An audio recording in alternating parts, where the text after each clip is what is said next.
Palace Playland is New England's premier beachfront amusement park. Located in Old Orchard Beach, Maine, this park feels like a permanent carnival. The mix of rides and long hours makes it appealing if you're vacationing in the area, and I will explain why in this review. Palace Playland dates back to 1902, but you'd struggle to tell visiting today. None of the old stuff remains. However, it is impressive this park has lasted over a century. New England used to be home to several seaside amusement parks, but almost all of them have unfortunately closed. Meanwhile, Palace Playland has survived, and today, they advertise themselves as New England's only beachfront amusement park. Now that claim is not entirely true though. Atlantic Beach Park in Rhode Island and Ocean Beach Park in Connecticut are much smaller, but they are in fact beachfront amusement parks. Palace Playland can objectively claim to be the region's largest beachfront amusement park though, and I think it's easily better than those two parks. If you're unfamiliar with Old Orchard Beach, this is a resort town in Maine. It is popular with both domestic and foreign tourists. It is roughly 90 minutes north of Boston and 3.5 hours from the Canadian border. It is a large and lively beach. Just know though, the water is always frigid. Then there are all sorts of hotels and vacation homes within walking distance of the beach and subsequently Palace Playland. This park is quite literally next to the beach. They form a mutualistic relationship. Those at the beach have the energetic skyline of the park. Then those in the park get great views of the water from the tallest rides. And Palace Playland is smartly set up to maximize its attendance. Like many seaside parks, admission is free. Then there are multiple ways to enter and exit the park.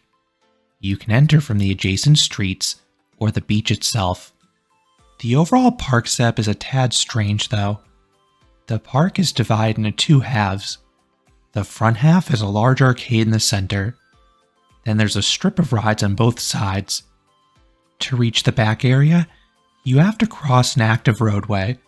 There aren't many cars using it, but you still need to watch where you walk. One of the biggest cons of this park's location is the parking. The park does not even have its own lot.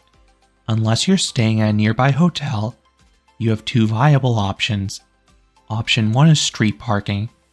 This can be cheaper because you have the option to pay by the hour, but spots can be hard to find during peak periods. Option 2 is to park in a private lot. There are several within a 5-minute walk of the park, and they usually cost $10 to $20 per day. You can also access the park via public transit. I've never used it, but the Bedford-Saco Old Orchard Transit bus system services the park. There are multiple routes from Saco.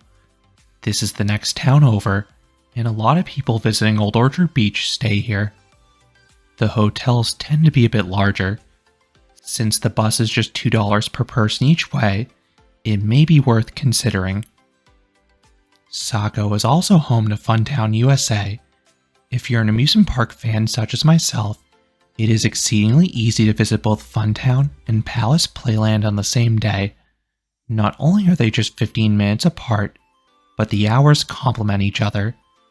Funtown usually closes by 6 p.m. Meanwhile, Palace Playland is not even open its amusement rides until 4 p.m. most days. It is worth noting the arcade opens earlier and operates on several days when the rides do not, so make sure you check the right hours on the website. The rides used to open earlier, but crowds often would not pick up until the evening. Most people wanted to visit the beach in the morning and afternoon when it was warmer, so it made sense why Palace Playland shifted its hours until later. I can't give the exact closing time though, and that's because there is never a set closing time.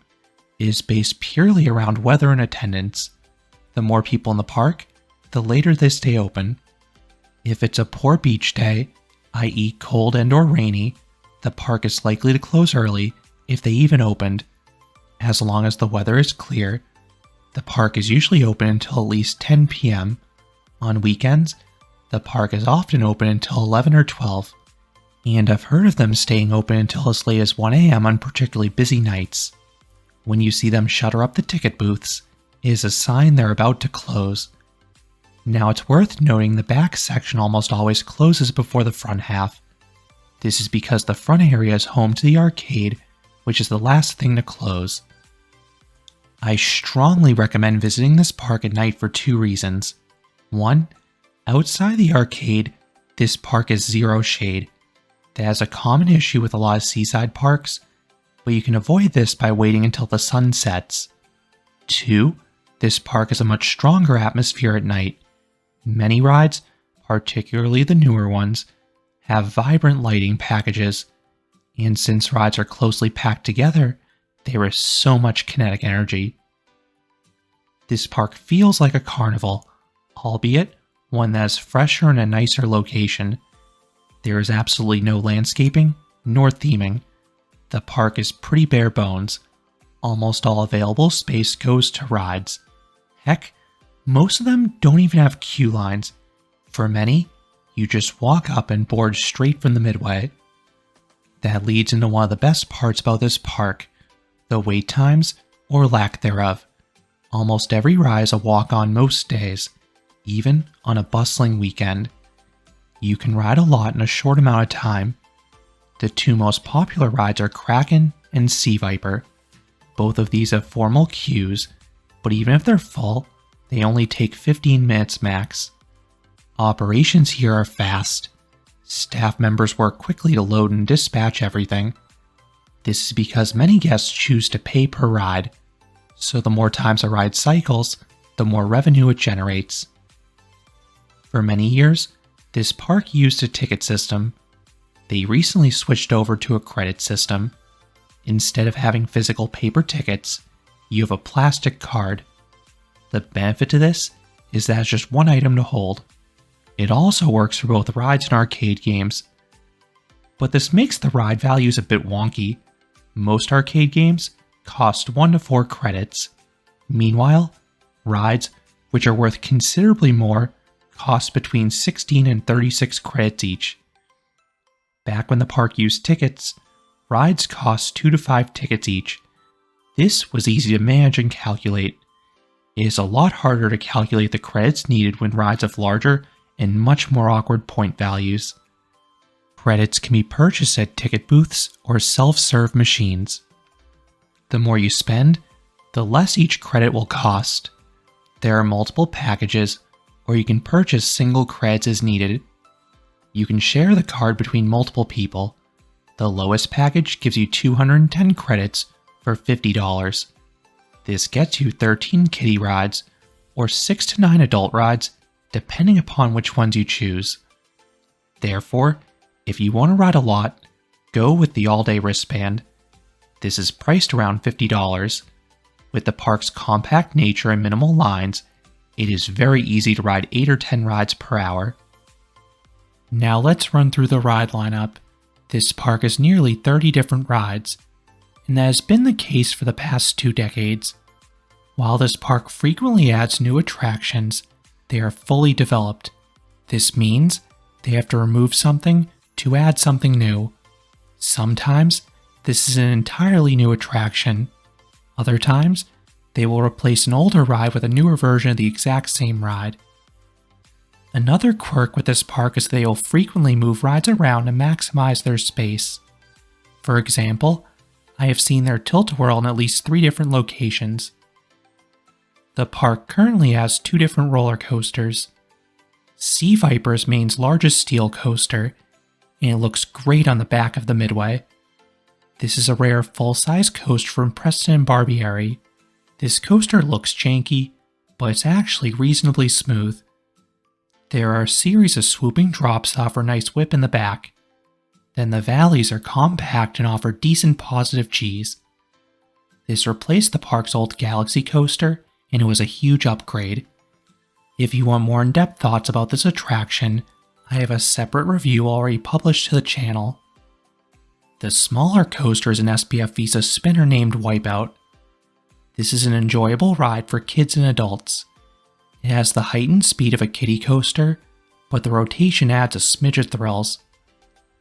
The park also used to have a true kiddie coaster in Orient Express, but it was recently removed. This is not too surprising given the coaster's age and rough ride experience. The Helix did have some sneaky laterals at least. Moving on to the flat rides, the park is deep in this department. There are a handful I want to highlight.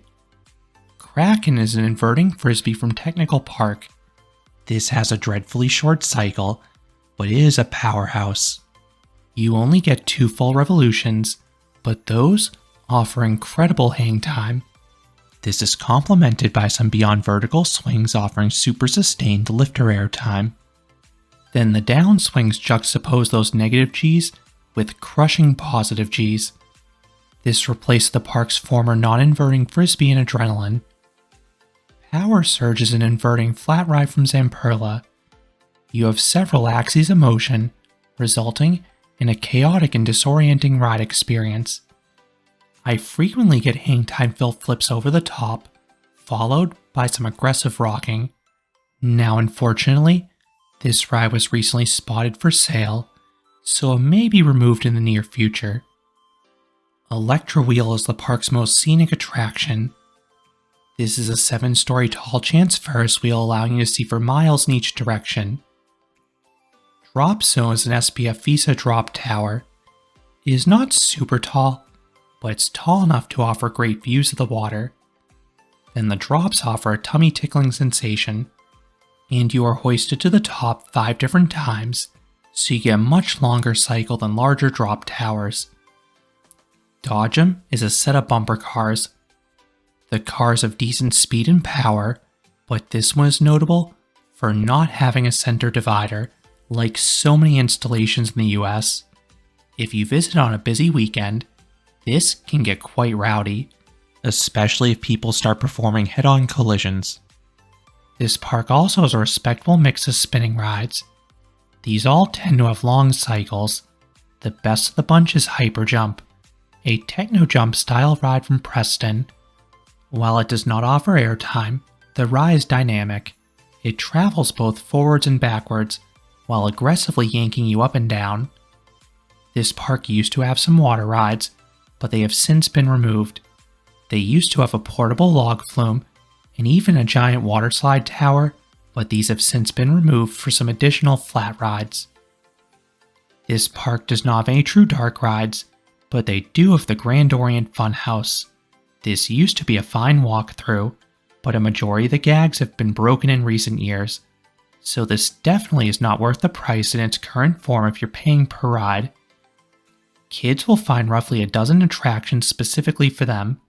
A majority of these are located in the back half of the park. Beyond the rides, what else does this park have? There are no shows nor live entertainment. However, they often have fireworks on Thursday nights in summer. Try to time a ride in the Ferris wheel for the best view. In terms of games, you have the usual midway games. Then, you have an impressive arcade. It is filled mostly with modern games, but there's a diverse mix and they're typically in good condition. As for food, the park has some smaller stands, but I strongly recommend eating outside the park. There are some great options just a 1 to 2 minute walk away. The Shack has scrumptious lobster rolls. Then Pier French fries make some of the best fries in New England. Do I recommend Palace Playland? Yes, if you're in the area. This is not a destination park. Rather, it is a complimentary park. You come to the area for the beach or fun town. Then this is a great option at night when the other stuff closes. This park has an electric atmosphere at night, an enjoyable major coaster, and some nice flat rides.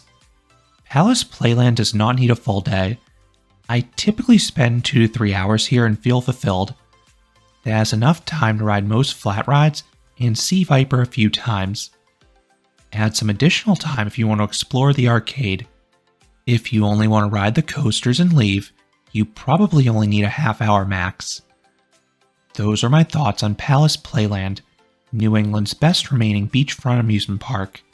What are your thoughts on this place? Have you been there? Let me know down in the comments. If you enjoyed this review, I would appreciate it if you gave this video a like, and you consider subscribing. because there'll be a lot more roller coaster and amusement park videos here at Canopy Coaster. Thanks for watching.